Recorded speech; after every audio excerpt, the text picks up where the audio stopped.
Hello दोस्तों, आप सभी लोगों के लिए एक बहुत खुशखबरी है। 8 पे कमीशन के बारे में आज उसी के बारे में हम लोग डिस्कस करेंगे। जो पे कमीशन जब आती है तब सेंट्रल गवर्नमेंट का जितना भी एम्प्लॉय है, जैसे आपका रेल हो गया, डिफेंस हो गया, आपका एयरफोर्स हो गया, इनकम टैक्स हो गया, इस जो एम्प्लॉय सर्विंग एम्प्लॉय है, जो पेंशनर है, जो फैमिली पेंशन है, इनका जो सैलरी रहता है ये बहुत ज्यादा बढ़ जाती है। और जो सर्विंग एम्प्लॉय रहते हैं उनका HRA, TA, बेसिक पे में, अलाउंस में बहुत ज्यादा इंक्रीज होती है। तो आज हम देखेंगे जो अपकमिंग पे कमीशन है, इसका मतलब जो 8 पे कमीशन आएंगे उसके बारे में कुछ मिथ है जो यहाँ वह न्यूज़पेपर में घूम रही है। तो उसको आज हम लॉजिकली बेसिक वे से समझेंगे। तो फर्स्ट जो क्वेश्चन आता है, क्या जो अपकमिंग पे कमीशन आ रहा है वो क्या आएगा कि नहीं आएगा? आएगा तो कब आएगा, और आएगा तो उसका कैलकुलेशन क्या रहेगा, सैलरी में कितना वृद्धि होगा और फिटमेंट फैक्टर कितना फिक्स्ड होगा। चलिए आज इस 4 पॉइंट को हम लॉजिकली समझेंगे। ऐसे नहीं, मिथ तरीके से एकदम लॉजिकली समझेंगे, आप लोग एकदम क्लियर हो जाएंगे। इस जो 4 पॉइंट मैंने बोला है वो 4 पॉइंट कैसे होगा। चलिए शुरू करते हैं। जो फर्स्ट पॉइंट है, क्या पे कमीशन आएगा? चलिए उसका लॉजिक समझते हैं कि आएगा कि नहीं आएगा। जो पे कमीशन काम करती है तो उसके पहले जो पे कमीशन रहता है उसका जो रिकमेंडेशन रहता है उसके बेसिस पे कमीशन काम करते हैं। तो 8 पे कमीशन जब आएगा या आएगा कि नहीं आएगा, इसका जो काम करेगा ये 7th पे कमीशन में कैसे रिकमेंडेशन किया है इसके बेसिस पे ही करेगा। तो 7th पे कमीशन में जब बोला था कि जब DA 50% हो जाएगा तो नेक्स्ट पे कमीशन गठन करना पॉसिबल है। तो हम लोग ऑलरेडी जानते हैं कि 1/1/2024 से जो DA है वो 50% हो गया। तो 1/7/2024 के बाद DA 50% को क्रॉस कर जाएगा। तो 50% जब DA क्रॉस कर जाएगा तो 8 पे कमीशन गठन हो जाएगा। तो इस लॉजिक में पे कमीशन गठन करने का चांसेस है। नेक्स्ट जो पॉइंट इस 7th पे कमीशन में रिकमेंड किया गया था वो है आर्क्योट फॉर्मूला, जिसमें बोला गया कि 8 पे कमीशन का गठन ना करते हुए हर साल अगर एम्प्लॉय को कुछ बेनिफिट दिया जाए, 10 साल पे कमीशन के लिए वेट ना करते हुए, तो भी अच्छा रहेगा। लेकिन इस पे कमीशन, ये जो पे कमीशन का जो रिकमेंडेशन था ये सेंट्रल गवर्नमेंट में नहीं माना, क्योंकि उसके रिगार्डिंग हम लोगों को हर साल कुछ भी इंक्रीमेंट या कुछ बढ़ा हुआ सैलरी नहीं मिला। तो ये दो ही चीज से समझ आता है कि 8 पे कमीशन आने वाला है, क्योंकि जो उनका रिकमेंडेशन था, जो सैलरी को बढ़ाना हर साल, उसको भी नहीं माना गया। और जो उसका 50% का DA क्रॉस होने वाला जो चीज है वो ऑलरेडी जब जुलाई में के बाद वो पूरा हो जाएगा। नेक्स्ट जो पॉइंट है, क्या अभी तक कोई पे कमीशन गठन नहीं हुआ? ये जब इंडिपेंडेंट हुआ उससे बाद से अभी तक कोई भी पे कमीशन मिस नहीं हुआ। 1946 से लेकर आज तक जो 7th पे कमीशन रिकमेंड हुआ था 2016 में, कोई भी पे कमीशन मिस नहीं हुआ। तो इसके से में हम लोग बोल सकते हैं कि जो 8 पे कमीशन है ये भी मिस नहीं होगा। थर्ड जो पॉइंट है, क्या कोई फाइनेंशियल इमरजेंसी है हमारे देश में अभी? नहीं, क्योंकि जब फाइनेंशियल इमरजेंसी अगर जारी होता है तो राष्ट्रपति के पास पावर रहता है कि जितना भी सैलरीड एम्प्लॉय है उनका जो सैलरी है उसमें कटौती कर सकते हैं। लेकिन अभी हमारा देश में ऐसा कोई स्थिति नहीं है कि फाइनेंशियल इमरजेंसी जारी हो जाए। तो इस पॉइंट से भी हम लोग बोल सकते हैं कि पे कमीशन आने वाला है। नेक्स्ट जो पॉइंट है, इंडिया, हमारा देश एक डेवलपिंग कंट्री है। 2006 से लेकर 2024 तक हमारा जो जीडीपी है वो 6.33% एवरेज के हिसाब से बढ़ा है। तो हमारा देश कॉन्टिन्यूसली ग्रो कर रहा है।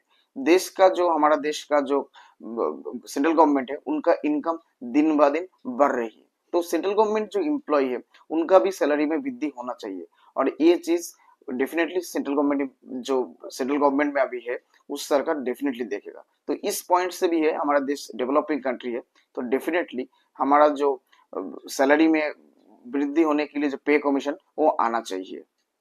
नेक्स्ट पॉइंट है कि जो सेंट्रल गवर्नमेंट में अभी रूलिंग पार्टी है, इसका मतलब बीजेपी पार्टी है। जब 2014 में इस पार्टी ने आया था पावर में, तब उनको बहुत ज्यादा सीट मिले थे। तब उनको किसी के ऊपर डिपेंडेंट होने का जरूरत नहीं था। तो इसीलिए हम लोग जानते हैं 7th पे कमीशन में जो सैलरी बढ़ा था वो सब लोगों को खुश नहीं कर पाया, सिर्फ 14% ही सैलरी बढ़ा था। लेकिन 2014 के बाद 19 में भी उनको अच्छा सीट मिला था, लेकिन 2024 में उनको अच्छा सीट नहीं मिला है। इसके मतलब उनको शायद रियलाइजेशन होगा कि जो सेंट्रल गवर्नमेंट एम्प्लॉय है और पेंशन है लगभग 1 करोड़ है, 1 करोड़ है, और उनका फैमिली को अगर जोड़ेंगे तो 3 से 4 करोड़ वोट सिर्फ सेंट्रल गवर्नमेंट एम्प्लॉय का ही होगा। तो इस बेसिस पे भी वो लोग जब नेक्स्ट पे कमीशन के ऊपर डेफिनेटली ध्यान देगा। तो ये जो हम लोग 6 पॉइंट को डिस्कस किए, इस पॉइंट को अगर देखेंगे तो डेफिनेटली पे कमीशन आना चाहिए। आना चाहिए तो कब आना चाहिए? हर एक पे कमीशन जो 10 साल के बाद आता है, वो जब 7th पे कमीशन आया था तो 1/1/2016 से उसको लागू किया गया। तो नेक्स्ट जो पे कमीशन आएगा, इसका मतलब 8 पे कमीशन वो 1/1/2026 से ही इम्प्लीमेंट होगा। हर एक पे कमीशन जब आती है तो उसको मिनिमम पे कमीशन का जो रिकमेंडेशन के लिए लगभग 18 महीना से 2 साल चाहिए। तो अभी 2024 है, तो अपकमिंग बजट में या फिर बोल सकते हैं इस साल तक पे कमीशन का गठन हो जाएगा। तो तब जाके उन्होंने 26 में जो पे कमीशन का जो रिपोर्ट आएगा वो पेश कर सकती है। हो सकता है कि 26 के बाद या 26 के एंड में भी उनका रिपोर्ट आ जाए, लेकिन आपको जो बढ़े हुआ सैलरी मिलेगा वो एडीआर करके 1/1/2026 से ही मिल जाएगा। चलिए अभी नेक्स्ट पॉइंट जो है, पे कमीशन जब आएगा 8 पे कमीशन का, उसका जो कैलकुलेशन रहेगा वो कैलकुलेशन कैसे रहेगा, कितना परसेंट आप लोगों को सैलरी में इंक्रीज मिलेगा और फिटमेंट फैक्टर क्या रहेगा, तो इसका इन डिटेल्स में हम लोग देखते हैं। चलिए अभी जो 8 पे कमीशन होगा उसका पे कमीशन में कितना सैलरी बढ़ेगा उसका कैलकुलेशन हम लोग देखते हैं। तो कोई भी चीज का अगर फ्यूचर देखना है तो उसका हिस्ट्री जानना बहुत जरूरी होता है। तो हम पहले ये देखते हैं, जितना भी पे कमीशन 1 से लेकर 7 तक पे कमीशन गठन हुआ, उसका जो रिकमेंडेशन था, कितना सैलरी बढ़ा था, वो पहले जानना जरूरी होता है। क्योंकि उसको अगर जान जाएंगे तो हम 8 पे कमीशन में जो कैलकुलेशन है हम इजीली उसको समझ आ जाएगा। हम लोग जो 4th पे कमीशन है उसमें से हम लोग फॉलो करते हैं, क्योंकि बाकी जो पे कमीशन का जो चीज है उसको अगर जोड़ेंगे तो वीडियो का लेंथ बहुत बड़ा हो जाएगा। चलिए शुरू करते हैं। जो 4th सीपीसी था और सेंट्रल पे कमीशन था वो 1986 में आया था, और उसमें जो पे कमीशन का सैलरी का बढ़ाने का जो रिकमेंडेशन था, बढ़ाने का 27.6%, और तब बेसिक पे हो गया था 750 रुपीज। उसके जो नेक्स्ट पे कमीशन है, तो 5th पे कमीशन है वो 1996 में आया था।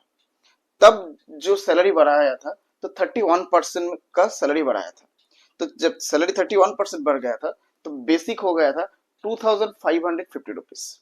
उसके बाद जो 6 सीपीसी आया था वो आया था 2006 में, और उसमें जो सैलरी बढ़ाया था वो 54% था, जो सबसे ज्यादा है, और बेसिक पे तब हो गया था 7000। और उसी 6 पे कमीशन में ही रिकमेंड किया था फिटमेंट फैक्टर, जो उस टाइम 6 पे कमीशन के हिसाब से था 1.86%। तो इसके बाद जो पे कमीशन आया था, जो 7th सीपीसी था, जो 2016 में आया था, और उसमें जो बढ़ाया सैलरी बढ़ाया गया था वो 14.2% के करीब था।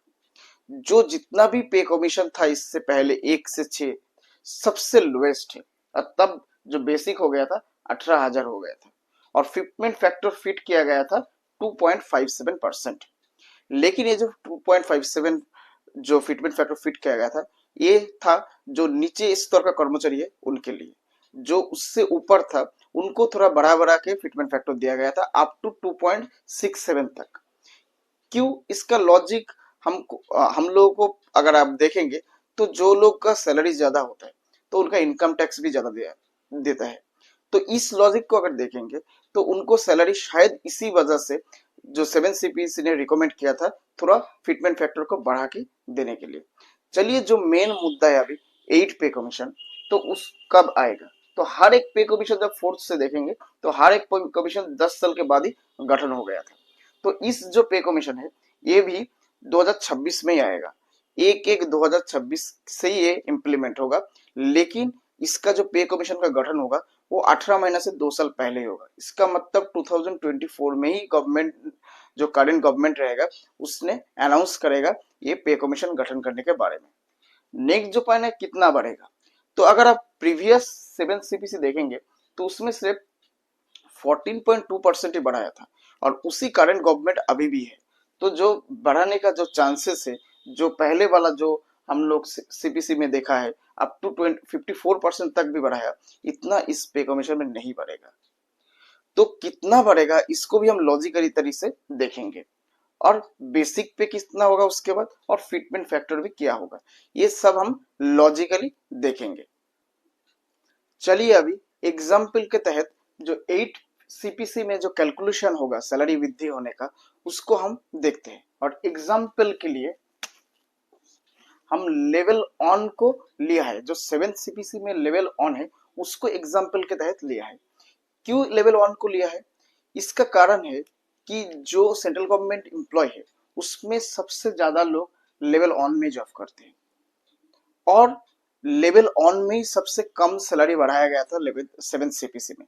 दूसरा जो लेवल वाले थे उनको ज्यादा सैलरी बढ़ाया गया था, तो हम जो ज्यादा बढ़ाया था उसको नहीं लेंगे। जो कॉमन लोग हैं जिसको बेनिफिट का एक्चुअली में सीपीसी का जरूरत है, उनको ही एग्जाम्पल में लेंगे। तो जो लेवल 1 का जो 7 सीपी में बेसिक था इनिशियल, वो है 18,000, तो उसको हम लेंगे बेसिक एज ए 18,000। और जो सैलरी बढ़ेगा 8 सीपीसी में हम लोग एक्सपेक्ट कर रहे हैं वो है 15 to 22%। क्यों हमने 15 to 22% लिया है? क्योंकि जो लास्ट सीपीसी था करंट गवर्नमेंट में अनाउंस किया था वो 14 पॉइंट समथिंग बढ़ा था, लेकिन इस बार करंट गवर्नमेंट का जो इलेक्शन का रिजल्ट है वो खराब है। उसमें ज्यादातर सेंट्रल गवर्नमेंट एम्प्लॉय ने शायद उनको सपोर्ट नहीं किया, ये रियलाइजेशन उनको हुआ है। सेकंड पॉइंट है हमारा जीडीपी का ग्रोथ अच्छा है, चल रही है। और थर्ड जो पॉइंट है कोई फाइनेंशियल इमरजेंसी जारी नहीं हुआ है। ये सब कारण को देखेंगे, और यूनियन का प्रेशर भी इस बार बहुत ज्यादा है। यूनियन बहुत फोर्स कर रहे हैं सेंट्रल गवर्नमेंट को कि सैलरी को बढ़ाया जाए, क्योंकि कोरोना के टाइम में भी जब डीए कुछ टाइम तक सेंट्रल गवर्नमेंट को नहीं मिला था, तो इसी भी कारण के लिए आपका जो यूनियन है, तो यूनियन फोर्स कर रहे हैं कि जो पे कमीशन है उसको ज्यादा बढ़ाया जाए। लेकिन जो इस गवर्नमेंट का जो पैटर्न है, तो उस पैटर्न को अगर फॉलो करेंगे, इस रीजन को देखेंगे, तो इस बार चांसेस है कि लास्ट जो 7 सीपीसी आया था उसमें से थोड़ा ज्यादा बढ़ा के इस बार इंक्रीज करेगा, लेकिन बहुत ज्यादा नहीं करेगा। बहुत जगह दिखा रहे 40% 50%, ऐसे नहीं होगा, ऐसे कभी भी पॉसिबल ही नहीं है। तो जो इंक्रीज होने का चांसेस है वो 15 to 22% तक ही होना चाहिए। चलिए अभी देखते हैं। तो बेसिक लिया है 18,000, इसका मतलब इसको पकड़ लीजिए 100%, क्योंकि उसके ऊपर डीए होता है। तो डीए अगर हम लोग आज का देखेंगे तो 50% है। जुलाई में 3% बढ़ेगा, 50% के बाद जुलाई में, उसके बाद जनवरी में 4%, उसके बाद जुलाई में 3% 2025 में, और उसमें बाद 1/1/2026 में 4%। क्योंकि अगर हम जो डीए बढ़ने का प्रोसेस देखें, जो लास्ट 2-4 सालों में से हो रहा है, हर 6 महीने में 3%, नेक्स्ट में 4%, ऐसे ही हो रहा है। तो उसी पैटर्न को हम अगर फॉलो करेंगे तो डीए हो जाएगा 1/1/2026 में 64%। तो उसके बाद क्या होगा? उसके बाद अगर जब पे कमीशन आएगा तो जो डीए होगा और जो बेसिक होगा उसको पहले मार्च किया जाएगा, क्योंकि 7 सीपीसी में ऑलरेडी रिकमेंड था 50% डीए जब क्रॉस करेगा तो नेक्स्ट पे कमीशन आएगा और उसमें डीए मार्च होगा, तो पहले डीए मार्च होगा। तो जब डीए प्लस बेसिक मार्च हो जाएगा तो कितना हो जाएगा बेसिक का? 164%। उसका बेसिक को 100% मानते हैं, तो बेसिक प्लस डीए जब मार्च हो जाएगा 1/1/26 में, तो वो हो जाएगा 164%। 1-2% इधर उधर हो सकता है अगर डीए कुछ कम ज्यादा आए तो। और हम लोग जो इंक्रीज कर रहे हैं, जो 7 सीपीसी में 14.2% है, हम लोग इस बार एज्यूम करें 15 to 22%, लेकिन हम कैलकुलेशन में उसका जो मिडिल है 18% को ही लेके चलेंगे, क्योंकि हमको ज्यादा सोचना नहीं चाहिए। ज्यादा सोचेंगे उसके बाद कम आ जाएगा तो हमको खराब लगेगा, हम लोगों को खराब लगेगा। तो 18% सेफ जोन है। हमको लगता है कि 20% से ऊपर शायद इस गवर्नमेंट नहीं जाने वाला है, तो हम इसीलिए 18% को कैलकुलेट करके चलते हैं। तो जो न्यू बेसिक बनेगा और फिटमेंट फैक्टर बनेगा वो कैसे बनेगा? तो क्या होगा कि जो बेसिक जो जो मार्च बेसिक प्लस डीए है उसको पहले लिया जाएगा, उसके साथ जो मार्च हुआ बेसिक और डीए है उसको 18% बढ़ाया जाएगा। तो 164 इंटू 18/100 किया जाएगा। यहाँ पे बहुत सारे लोग गलत कर देते हैं।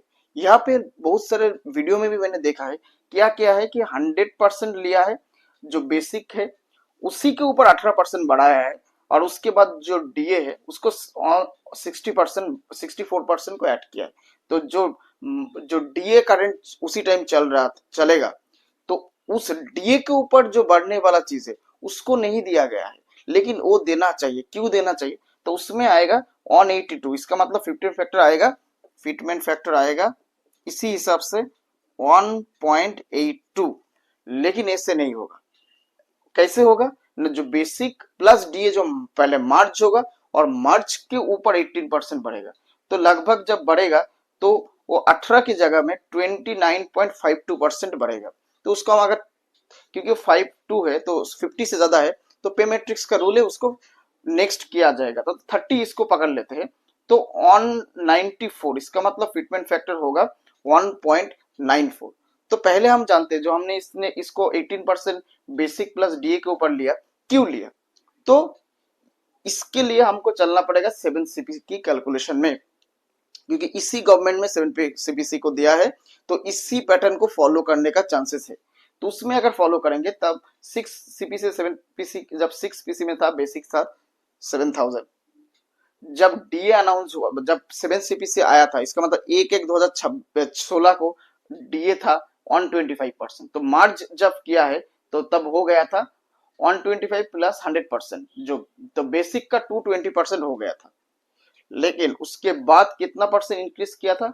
14.2% के करीब बढ़ाया था। तो न्यू जो बेसिक हुआ था, तो 225% प्लस 225% के ऊपर 14% बढ़ाया था, तो हो गया था 225 पॉइंट प्लस 31.95%।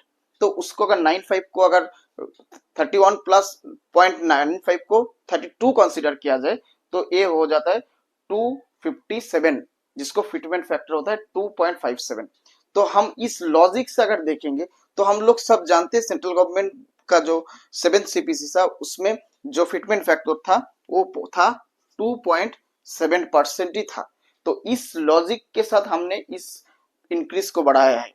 तो इस लॉजिक से अगर बढ़ेंगे, तो आप लोगों का जो 8 पे कमीशन आएगा, तो उसमें फिटमेंट फैक्टर 1.94 होने वाला है, अगर 18% इंक्रीज होता है तो। इसके अगल बगल में ही होगा। चलिए अभी कैलकुलेशन देखते हैं। चलिए अभी देखते हैं जो लेवल ऑन का कितना सैलरी बनेगा जब 8 सीपीसी आएगा। तो इन डिटेल्स में देखते हैं। हमने ऑलरेडी डिस्कस कर लिया, फिटमेंट फैक्टर आ गया था 1.94%, ऑलरेडी हमने देख लिया। अभी जो बेसिक है 7 सीपीसी में इनिशियल में 18,000 है लेवल ऑन का, उसको गुना करेंगे 1.94 से, तो आएगा बेसिक 34,920। तो उसको राउंड फिगर में लेंगे 35,000। जब 35,000, इसका मतलब 7th के बाद जब 8 सीपीसी आएगा, तो हमारा जो लेवल ऑन कर्मचारी है उनको 18% बढ़ेगा, तो बेसिक आएगा 35,000। उसको डीए कितना होगा? डीए होगा नील अप टू 6 मंथ, 6 महीना के बाद तो फिर से उनको डीए मिलेगा। तो इनिशियली हमने कल वहां टीए कितना होगा? जो एक्स कैटेगरी सिटी है वहां पे लेवल ऑन कर्मचारी को टीए मिलते ऑन 350, 1,350 रुपीज।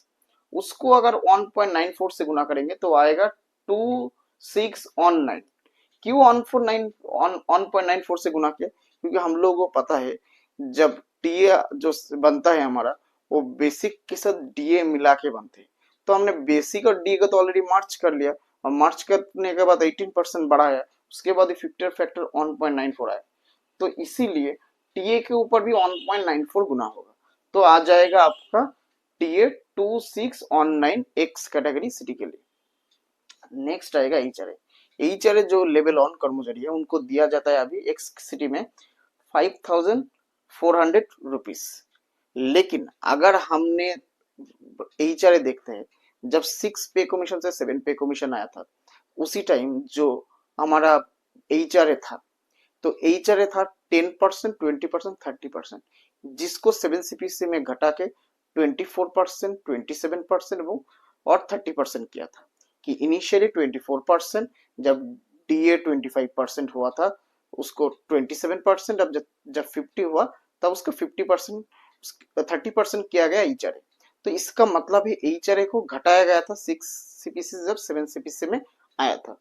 तो इस बार भी हमको लगता है कि एचआरए जो 5400 है इसके ऊपर 1.95 नहीं दिया जाएगा, क्योंकि इसके ऊपर 1.94 दिया जाएगा तो 10,000 से ऊपर एचआरए हो जाएगा जो लेवल ऑन कर्मचारी है एक सिटी में, तो इतना नहीं दिया जाएगा। तो कितना देने का चांसेस है, तो अगर हम देखते हैं 18,000 का जो 24% है, क्योंकि इस बार भी 24% देने वाला है, 30 नहीं देने वाला है, फिर से 24 देने का चांसेस है। तो 18,000 का जो 24% था इनिशियली वो होता है 4320, जिसको एक्चुअली में बढ़ा के 5400 किया गया था। लेकिन जो नेक्स्ट कैलकुलेशन है उसके लिए 4320 को ही लिया जाएगा और उसके ऊपर 1.94 को गुना किया जाएगा, तो एचआरए आ जाएगा 8,381 रुपीज।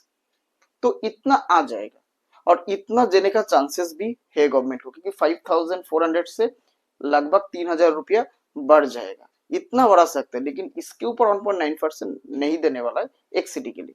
तो अभी जब ग्रॉस सैलरी कैलकुलेशन करेंगे तो ये जो 35,000 है, ये जो टीए है 2,690 और जो एचआरए है जो 8,381, इसको मिलाएंगे तो टोटल ग्रॉस सैलरी आ जाएगा 46%। तो इसका मतलब होता है कि जब 8 पे कमीशन आएगा तो जो लेवल ऑन कर्मचारी है उनको 46,000 का ग्रॉस सैलरी आने वाला है। अगर नहीं भी आएगा तो इसका अगल बगल में डेफिनेटली रहेगा। और तब उस टाइम में कितना सैलरी उसके मतलब उनको कितना बढ़ेगा, जब 8 पे कमीशन आएगा इतना तो ग्रॉस हो जाएगा।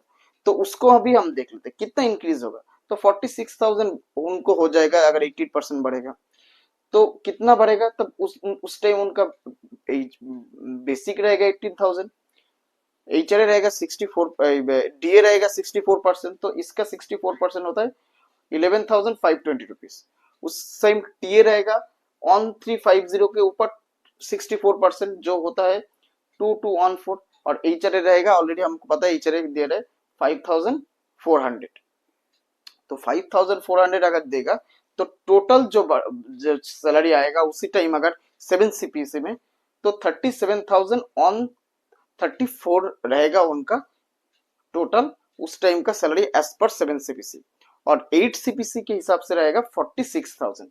तो कितना बढ़ेगा 8,866 रुपये का एक बहुत बड़ा मुनाफा उनको मिलने वाला है।